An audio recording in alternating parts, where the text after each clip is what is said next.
শ্রীলঙ্কা থেকে নেপাল, এবার সেই ঝড় কি ভারতেও আঘাত হানবে? মোদির বাসভবনে হামলা হয়েছে, আগুন ধরিয়ে দেওয়া হয়েছে। পুনে বিশ্ববিদ্যালয়ের বিক্ষুব্ধ ছাত্রদের ঠেকানো যাচ্ছে না, আইন শৃঙ্খলা বাহিনীও দিশেহারা। ক্ষমতার মসনদ ছেড়ে স্ত্রী সন্তানকে নিয়ে হেলিকপ্টারে দড়ি আঁকড়ে পালাচ্ছেন প্রধানমন্ত্রী। অর্থমন্ত্রীকে রাস্তায় জনতার সামনে বেধড়ক পেটানো হচ্ছে, রাস্তা থেকে পুকুরে, সেখানে ফেলেও পেটানো হলো ইচ্ছে মতো। हम में से जो लोग नरेंद्र मोदी को अभी भी सपोर्ट करते हैं, उनकी भयंकर तरीके से आंखें खुलने वाली हैं।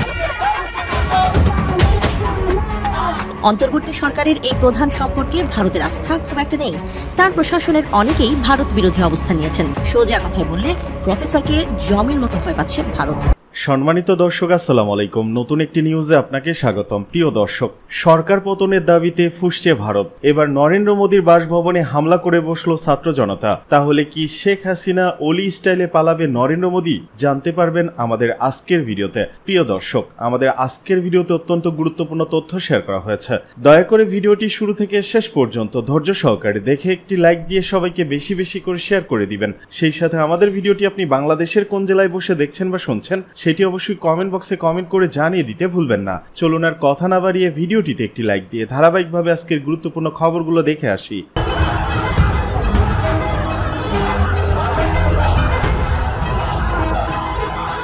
দক্ষিণ এশিয়া জুড়ে বইছে ক্ষমতার পট পরিবর্তনের ঝড়। শ্রীলঙ্কা থেকে নেপাল, এবার সেই ঝড় কি ভারতেও আঘাত হানবে? নেপালের সাম্প্রতিক রাজনৈতিক অস্থিরতা এবং প্রধানমন্ত্রীর পদত্যাগের পর ভারতীয় শিবসেনা নেতা সঞ্জয় রাউতের মন্তব্য আরও উস্কে দিয়েছে সেই আশঙ্কাকে। তিনি হুঁশিয়ারি দিয়েছেন যে নরেন্দ্র মোদী সরকারের দুর্নীতি, স্বজনপ্রীতি ও ক্ষমতার কেন্দ্রীকরণের কারণে নেপালের মতো রাজনৈতিক সংকটে পড়তে পারে। নেপালে তরুণদের নেতৃত্বে যে গণবিক্ষোভ শুরু হয়েছিল তার মূল কারণ ছিল সরকারের দুর্নীতি এবং সামাজিক যোগাযোগ মাধ্যম বন্ধ করে দেওয়ার মতো স্বৈরাচারী পদক্ষেপ। এই বিক্ষোভের মুখে পতন হয় নেপালের প্রধানমন্ত্রীর। সঞ্জয় রাউতের মতে ভারতের পরিস্থিতিও নেপালের থেকে খুব বেশি আলাদা নয়। এখানেও দুর্নীতি আর ক্ষমতার অহংকারে তৈরি রাজনৈতিক কাঠামো এক ঝড়ে ভেঙে পড়তে পারে। রাউত সরাসরি বলেছেন, নেপালে যে আগুন লেগেছে তা ভারতে ছড়িয়ে পড়া সময়ের ব্যাপার। শিবসেনা নেতা আরও বলেন, ভারত আজও টিকে আছে কেবল মহাত্মা গান্ধীর আদর্শের কারণে। তিনি মোদী সরকারকে তীব্র কটাক্ষ করে বলেন, আপনি গান্ধীকে যতই অপমান করুন, আপনার সরকারও গান্ধীর আদর্শের কারণেই টিকে আছে। অর্থাৎ জনগণের মাঝে গান্ধীর যে নৈতিক আদর্শের প্রভাব, সেটাই এই সরকারের শেষ রক্ষা। সঞ্জয় রাউত মোদী সরকারের পররাষ্ট্রনীতিরও সমালোচনা করে বলেন, নেপাল একসময় ভারতের ঘনিষ্ঠ বন্ধু ছিল, কিন্তু সংকটে ভারত তাদের পাশে দাঁড়ায়নি। এর ফলে নেপাল ভারতের উপর আস্থা হারিয়েছে। এই ধরনের ব্যর্থ পররাষ্ট্রনীতি পুরো অঞ্চলের স্থিতিশীলতাকে হুমকির মুখে ফেলেছে। রাউতের এই আক্রমণাত্মক মন্তব্য শুধু মোদী সরকারের জন্য নয়, বরং এশিয়ার ভূ রাজনৈতিক বাস্তবতার জন্য এক বড় সতর্কবার্তা। এসব তর্ক বিতর্ক পাশে রেখে এবার প্রশ্ন, মোদীর পতন কি শুধু সময়ের অপেক্ষা? মোদির বাসভবনে হামলা হয়েছে, আগুন ধরিয়ে দেওয়া হয়েছে। পুনে বিশ্ববিদ্যালয়ের বিক্ষুব্ধ ছাত্রদের ঠেকানো যাচ্ছে না, আইন শৃঙ্খলা বাহিনীও দিশেহারা। এমন ভিডিও সামাজিক মাধ্যমে ছড়িয়ে পড়েছে ব্যাপক হারে। আসলে বিষয়টি কি সেটি জানতে শুরু হয় fact check. 5 August Sheikh Hasina সরকারের পতনের পর থেকেই বাংলাদেশকে ঘিরে ভারতের নানা ধরনের প্রোপাগান্ডা শুরু করে। এর মধ্যে ভারতীয় টেলিভিশন চ্যানেল রিপাবলিক বাংলা অগ্রণী ভূমিকা পালন করে। চ্যানেলটি ধারাবাহিকভাবে সামাজিক যোগাযোগ মাধ্যমে গুজব ছড়িয়ে সাম্প্রদায়িক অশান্তি উস্কে দেওয়ার চেষ্টা করে। শুধু তাই নয়, Hindustan Times, Zee News, Live Mint, India Today, Aaj Tak, ABP Ananda সহ একাধিক গণমাধ্যম বাংলাদেশ বিরোধী নেতিবাচক খবর প্রচার করে আসছে। গত 10 মাসের রিপোর্ট বিশ্লেষণ করলে দেখা যায়, এসব চ্যানেল মূলত হিন্দু মুসলিম সম্পর্ককে কেন্দ্র করে বিভ্রান্তিকর তথ্য ছড়িয়েছে। সামাজিক যোগাযোগ মাধ্যমেও এগুলো দ্রুত ছড়িয়ে পড়ে। কিন্তু এবার উল্টো ফল হয়েছে, স্বয়ং ভারত সরকারই প্রোপাগান্ডার ফাঁদে পড়েছে। সম্প্রতি সামাজিক মাধ্যমে ছড়ানো একটি ভিডিওতে দাবি করা হয়, ভারতের প্রধানমন্ত্রী নরেন্দ্র মোদীর বাসভবনে ছাত্র জনতা হামলা চালিয়েছে।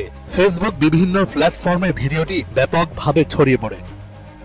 রিউমার স্ক্যানার টিমের অনুসন্ধানে জানা যায়, এই দাবি সম্পূর্ণ ভুয়া। ভারতের কোনো মূলধারার সংবাদ মাধ্যমে এমন হামলার খবর প্রকাশিত হয়নি। আসলে ভিডিওটি পুনে বিশ্ববিদ্যালয়ের শিক্ষার্থীদের আন্দোলনের ফলাফলে অনিয়ম ও গ্রেস মার্ক বিতর্ককে ঘিরে 14 জুলাই শিক্ষার্থীরা গেট বেয়ে উঠে বিক্ষোভ করে। ভিডিওটি প্রথমে স্থানীয় গণমাধ্যম রক থক মহারাষ্ট্র সংবাদ এটি প্রকাশ করে, পরে সেটিকেই বিকৃতভাবে মোদীর বাসভবনে হামলার ভিডিও হিসেবে ছড়ানো হয়। এই বিষয়ে এনডিটিভির প্রতিবেদনেও স্পষ্ট করা হয়, শিক্ষার্থীরা বিশ্ববিদ্যালয়ের পরীক্ষার কার্যক্রমের বিরুদ্ধে অবস্থান নিয়ে আন্দোলনে নামে। তাদের দাবি ছিল স্বচ্ছ ফলাফল নিশ্চিত করা। অতএব মোদির বাড়িতে হামলার দাবি ভিত্তিহীন। আসলে এটি একটি পুরনো ছাত্র আন্দোলনের ভিডিও, যা বিভ্রান্তিকর ভাবে ব্যবহার করে ভারতীয় প্রোপাগান্ডা এবার নিজের বিরুদ্ধেই গিয়ে দাঁড়িয়েছে। आप में से जो लोग नरेंद्र मोदी को अभी भी सपोर्ट करते हैं, उनकी भयंकर तरीके से आंखें खुलने वाली हैं।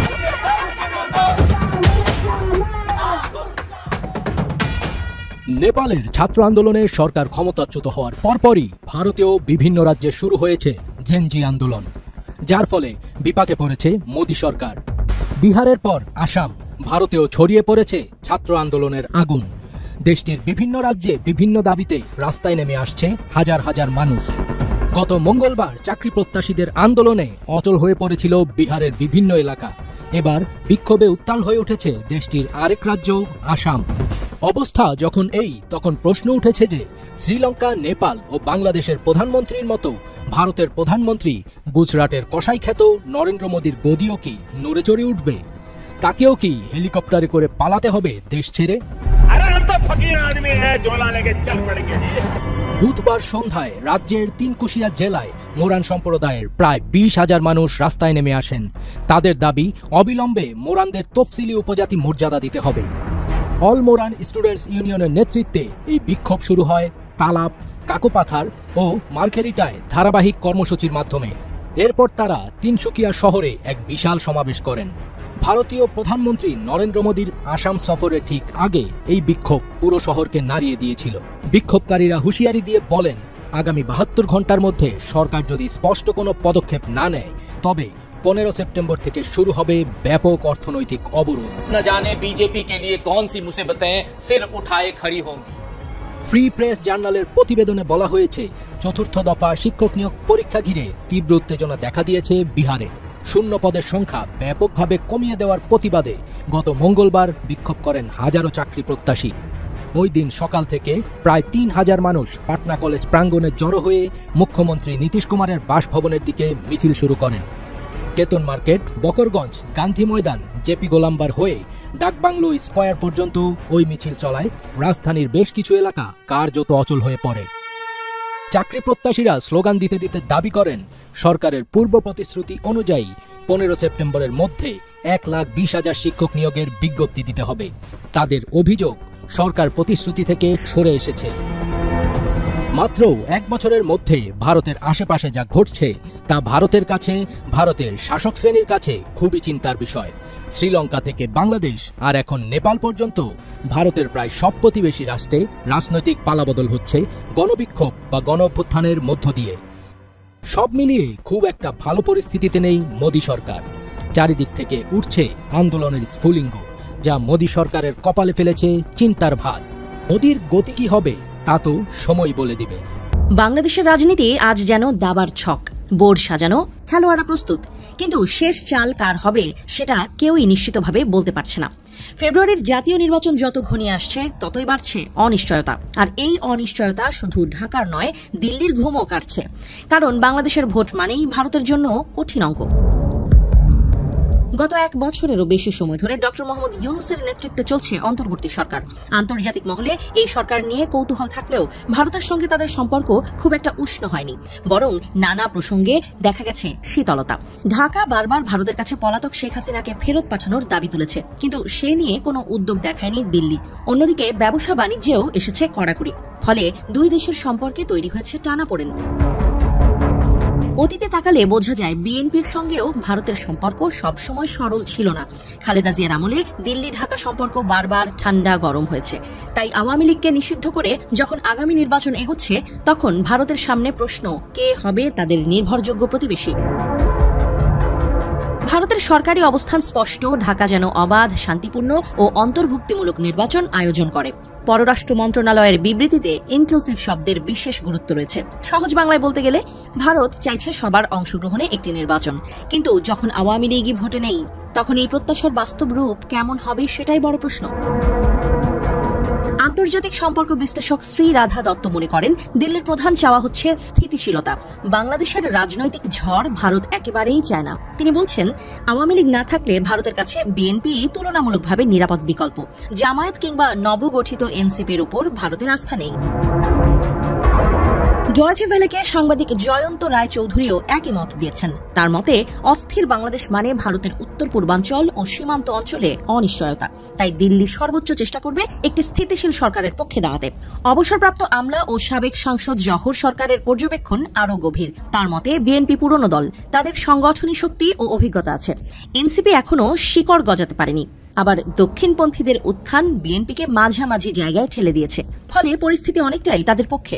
তবে জহরের সতর্কবাণীও আছে, ভারতের ইচ্ছা বা অনিচ্ছা দিয়ে বাংলাদেশের মানুষকে নিয়ন্ত্রণ করা যাবে না, শেষ সিদ্ধান্ত নেবে ভোটাররা।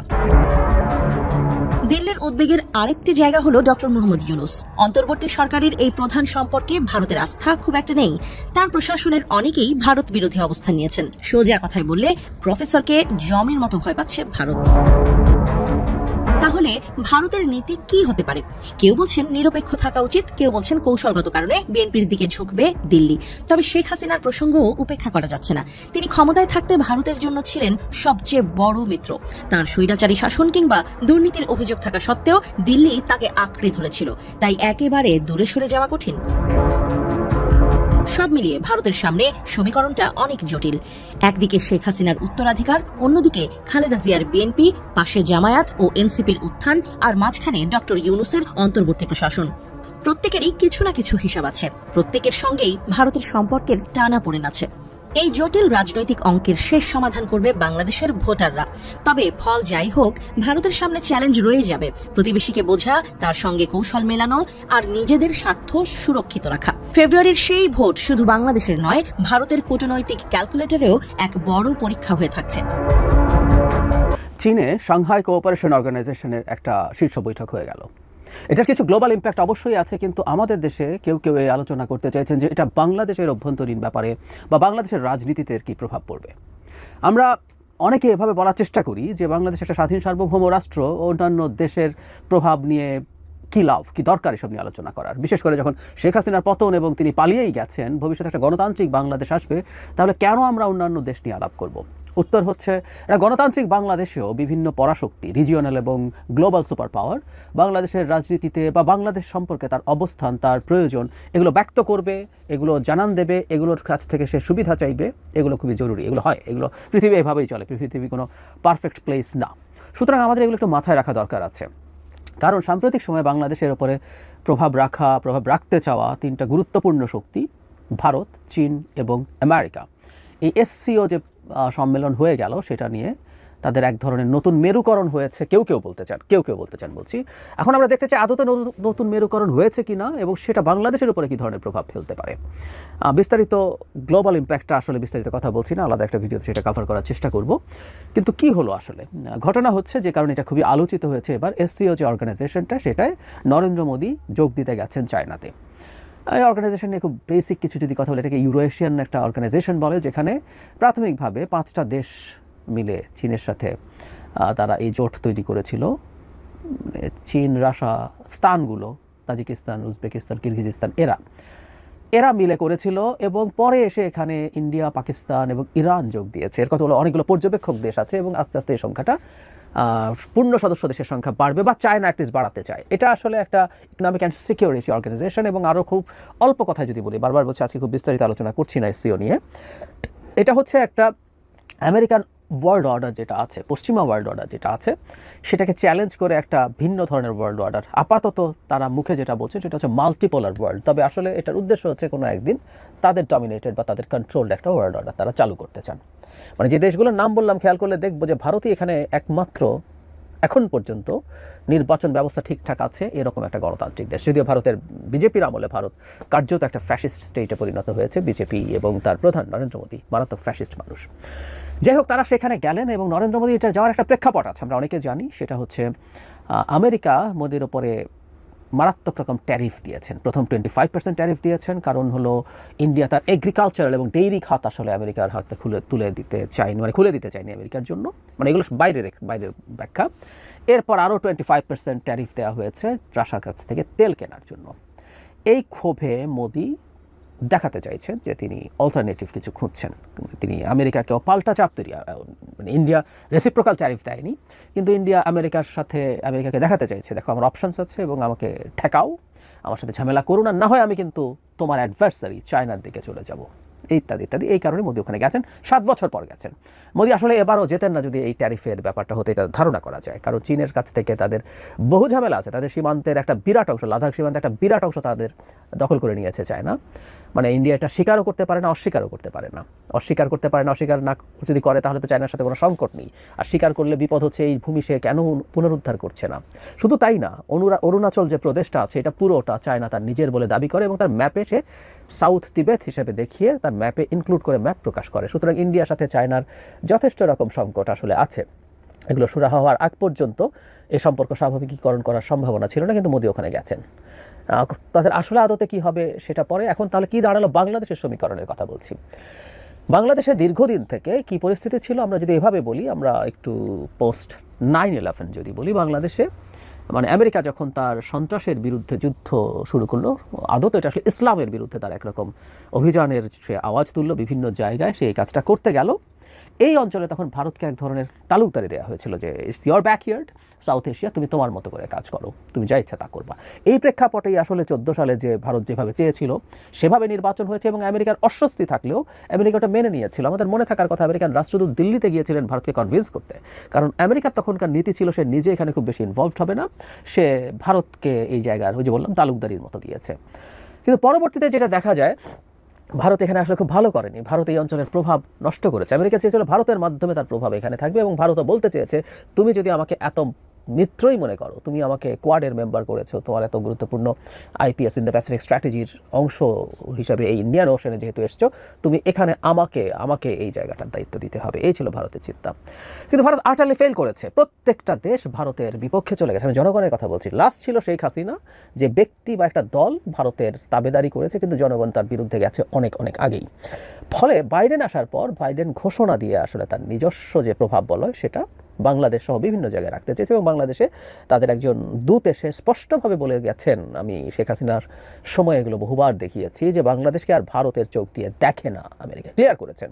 শুধু সেটাই না, তাদের পররাষ্ট্র দপ্তরে বাংলাদেশ ভারতের ডেস্কে ছিল, সেই ডেস্কটাও পৃথক করা হয়েছে, ডিফারেন্ট একজন অফিসিয়াল সেটা দেখাশোনা করেন।